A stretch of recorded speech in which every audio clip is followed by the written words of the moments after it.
Ladies and gentlemen, welcome to SCW Homecoming Day 2, being held by Slam City Wrestling in front of 11,338 people.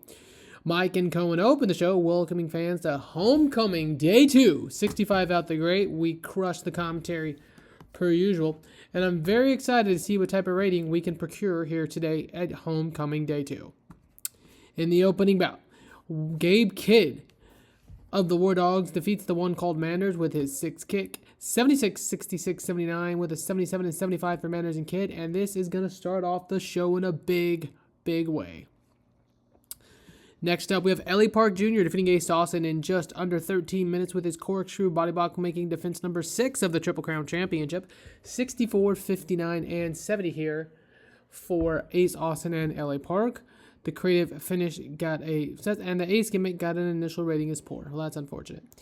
And about that, at Superb Wrestling on Gay Pete, the War Dogs, Charles Mason, Gotch, and Slade defeated Eddie Kingston, Santana, and Ortiz when Mason pinned Kingston 65, 65, 66, 65, 68, 64. Ortiz and Santana debuted their Street Thug gimmicks to a great and adequate rating. I wasn't planning on bringing them back, but I kind of like the idea of Ortiz, Kingston, and Santana taking a little bit off of it. Ortiz tag matches, 3-way matches here in Slam City Wrestling.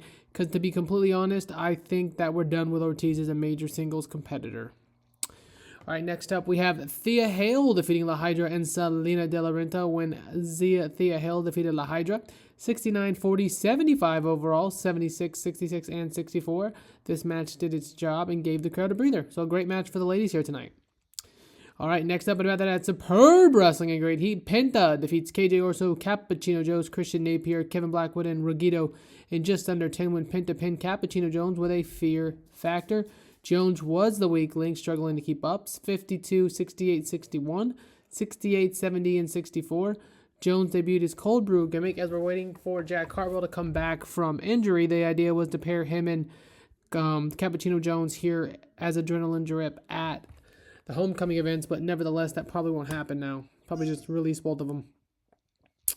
All right, next up, we have Busta and the Brain, YD&P, Alec Price, and Jordan Oliver defeating El Fantasmo and Gringo Locos, a.k.a. Fantastico Chico Blancos, when Oliver pinned Fantasmo with his Lost in Sauce to make defense number 6, 68, 70, 59, and 74. And this is the third creative finisher that was a failure, which is unfortunate because these are all near certainties and are really affecting the card right now. It's a 79 or 69. I felt like the two matches that were a little bit beneath would have been a little bit higher, and we would have been pushing more towards that 80-82 range right now.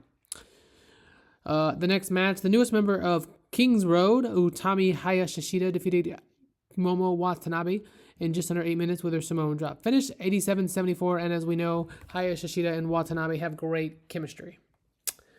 All right, next up, we have Death, Taxes, and Cohen Burlett wrestling on the finale and Homecomings. Cohen with Big and Bad defeat the Liga Lucha, Aga Blanc, Zonique, and Sansun when Burlett gets his first victory pinning Sanson with his Mochanoku driver. He was head and shoulders above everyone else with an 82, 72 for Tremont, 60 for Sam Stackhouse, 69, 68, and 68 for Sanson, Zonique, and Aga Blanc.